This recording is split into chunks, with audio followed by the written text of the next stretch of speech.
Music means a lot to us. By just putting a record on, it helps us process emotions, escape reality, or just get really pumped up about something. But how did that music get on a piece of vinyl in the first place, and how does it make music to our ears? Hey audiophiles, Julia here for D News. I know it seems like a simple thing, but how do we record sounds onto vinyl?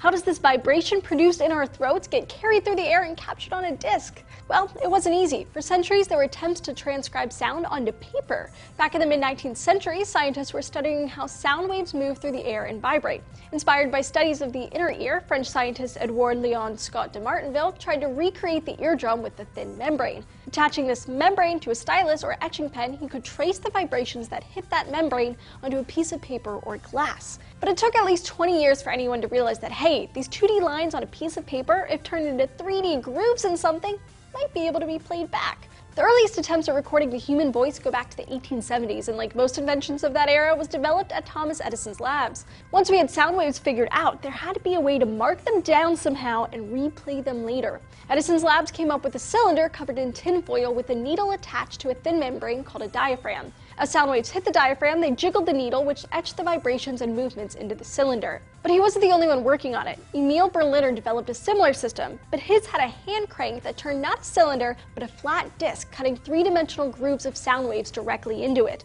The needle or stylus would read the grooves, producing a sound that was amplified by a horn or a cone, and thus the gramophone was invented in 1887. And that's still kind of how analog sound is played today. Records work on a similar principle, only instead of recording it fresh each time, it's recorded to a master disc and then pressed into vinyl. Today's record players have the stylus, usually made from diamond or sapphire, attached to a tone arm. That's the thing you pick up and move to put on a record. Tone arms can be straight or curved, and there's some debate as to which is better. And the sound isn't amplified mechanically. Instead, it's carried through the tone arm to a cartridge containing coils and a magnetic field. These coils take the vibrations and amplify them electronically through speakers. But on a warmer note, many record fans say they sound just that. They believe records sound better and warmer than other forms of recording because of its fidelity. But that's an arguable case. But maybe the rise of record players lately is simply because many vinylophiles say they have an emotional connection to records. Some say it's a nostalgia factor. Others like that records are so tangible, they're something that you can really see and feel. Maybe it's the appeal of the ritual, the taking off the jacket, placing the record on the table, and finally getting the stylus literally in the groove. So while some might get a little down on digital recording, it can be awesome. I mean, modern scientists have even found a way to listen to those Scott de Martinville recordings using a virtual stylus. And you're here with Dr. Gonzo, and we play vinyl throughout the day, found a way to process it where it sounds great on the radio. Vinyl's making a huge comeback, and we're kicking it off here at Gonzo Radio, GonzoRadioPiqua.com on the internet, as well as your smartphone.